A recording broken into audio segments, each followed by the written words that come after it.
इतने छोटे कपड़े पहनकर मत घूमा करो, लोग क्या कहेंगे। और उनकी लड़की को तो लड़के घर तक छोड़ने आते हैं। सामने वाला लड़का तो रात के 12 बजे तक घर पे आता है। वो देखो कैसे दोनों हाथ पकड़कर घूम रहे हैं, शर्म नहीं आ रही है। ऐसी बातें आपने कभी ना तो कभी सुना होगा। इसी तरह से दूसरों को जज करना, दूसरों को सही गलत का ज्ञान देना, इसी को कहते हैं मोरल पॉलिसी। हमारे पेरेंट्स से लेकर हमारे पड़ोसी और रिश्तेदार और यहाँ तक कि पॉलिटिशियन, सब के सब इसके गिल्टी हैं। हमारे कुछ पॉलिटिशियन ऐसे हैं जो खुद मोरल पॉलिसी करते हैं।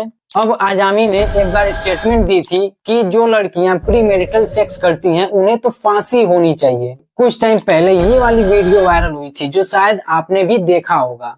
इस कपल से कुछ लड़के पूछ रहे हैं कि क्या तुम्हें शर्म नहीं है, जरा कोई इनसे पूछे कि ये ऐसा क्या कर रहे हैं। The couple faced harassment by 5 men outside a park in Bengaluru with attackers invoking religion to justify their assault. बाद में इन लड़कों को पुलिस ने अरेस्ट किया और कर्नाटका के मिनिस्टर प्रियंका खड़गे ने एक स्टेटमेंट दिया कि हम अपने स्टेट में मोरल पॉलिसी को टॉलरेट नहीं करेंगे। इंडिया की farmer women and child development minister Maneka Gandhi खुद ऐसी स्टेटमेंट दे चुकी हैं। उन्होंने कॉलेज के हॉस्टल के कर्फ्यू को डिफेंड करते हुए कहा था कि ये कर्फ्यू लड़कियों के हार्मोनल आउटवेस्ट को बचाने के लिए है और ऐसी लक्ष्मण रेखा बहुत जरूरी है, यानी कि लड़कियों के हार्मोनल फूट रहे हैं, इसलिए शाम के 7:30 बजे के बाहर किसी भी लड़की को बाहर नहीं निकलने देंगे। खास तौर पे हमारे इंडिया में इस तरह के ज्ञान की कोई कमी नहीं है। एक बार तो हमारे फॉरेन टूरिज्म मिनिस्टर ने कह दिया था कि फॉरेनर्स को स्मॉल टाउन में छोटे कपड़े पहनकर नहीं घूमना चाहिए। पर सोशल मीडिया पर अब यंग लोग भी मोरल पॉलिसी करते हुए नजर आ जाते हैं और लड़कियों के कमेंट सेक्शन में जाकर या डीएम में जाकर उनको माँ बहन की गालियां देते हुए और सही गलत का ज्ञान समझाने लगते हैं। और इसी तरह के माइंडसेट को मैं आपको इस वीडियो में बताने वाला हूँ। आइए देखते हैं।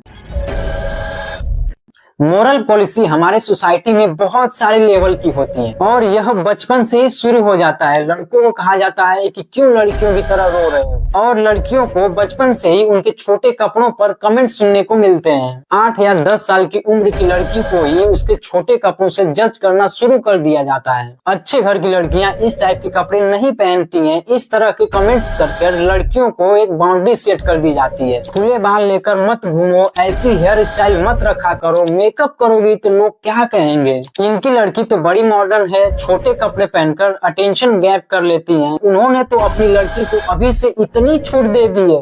और भी इस तरह के कमेंट्स बहुत सारे आपने कभी न तो कभी सुना ही होगा। अगर पेरेंट्स थोड़ा सा प्रोग्रेसिव होने की कोशिश करते हैं तो पड़ोस वाली आंटियां पहले ज्ञान देने चली आती हैं कि लड़कियों को क्या अलाउ करना चाहिए और क्या अलाउ नहीं करना चाहिए। लड़की यहाँ घर वालों से लेकर पड़ोसी तक और रिश्तेदारों तक मानो कि एक प्रोडक्ट बन जाती है, जिन्हें वो अच्छे से मोल्ड करने की जरूरत समझने लगते हैं। इसलिए जिनका मन चाहे वो अपना ज्ञान लड़कियों पर थोपकर चला जाता है। टैटू पर तो मिडिल क्लास फैमिली में बहुत बड़ा इशू बन जाता है, जबकि देखा जाए तो टैटू कल्चर काफी लंबे टाइम से किया जा रहा है। इसके बाद भी एक इमेज बनी हुई है कि टैटू बनवाने वाले बच्चे आवारा होते हैं, वो बच्चे अच्छे घर के नहीं होते हैं। करियर चूज करने के टाइम पर भी आज के टाइम पर ऐसा होता है कि जो ट्रेडिशनल 3-4 करियर्स होते हैं उन्हीं में से कंफर्टेबल रहते हैं। अगर कोई कह दे कि मुझे मॉडलिंग करनी है या सिनेमेटोग्राफी फील्ड में जाना है तो आपको जज किया जाएगा कि ये भी कोई कोर्स है, कोई ढंग का कोर्स कर लो, कोई सुनेगा तो क्या कहेगा। जैसे ही लोगों को ये पता चलेगा कि आपने 10th या 12th कंप्लीट कर लिया है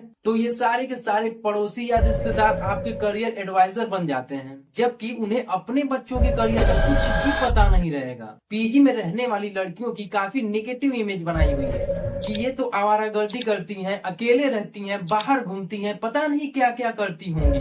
टीएनएस ईयर्स में ही पूरी सोसाइटी की नजर रहती है कि लड़का लड़की कहीं ना कहीं बात करते हुए न दिख जाए। इनफैक्ट अगर आप नोटिस करोगे तो लड़के लड़कियां इंटरेक्शन सबसे पहले स्कूल के अंदर ही डिस्करेज कर दी जाती हैं। उन्हें अलग अलग रोज में बिठाया जाता है, जबकि वो सबसे सेफ इन्वायरमेंट होता है। लेकिन अगर टीचर्स को दिख जाए कि लड़का लड़की आपस में बात कर रहे हैं तो सीधा पेरेंट्स को कॉल चली जाती है और पूरे साल जज करते हैं वो कि माँ बाप पढ़ने के लिए भेजते हैं और ये देखो नाम रोशन कर रही है। क्लास में इस तरह के कमेंट्स पास किए जाते हैं, वो भी टीचर्स के द्वारा। अगर आप हाथ पकड़कर घूमते हो तो लोग आपको घूरते हैं जैसे कि पता है नहीं क्या उन्होंने देख लिया।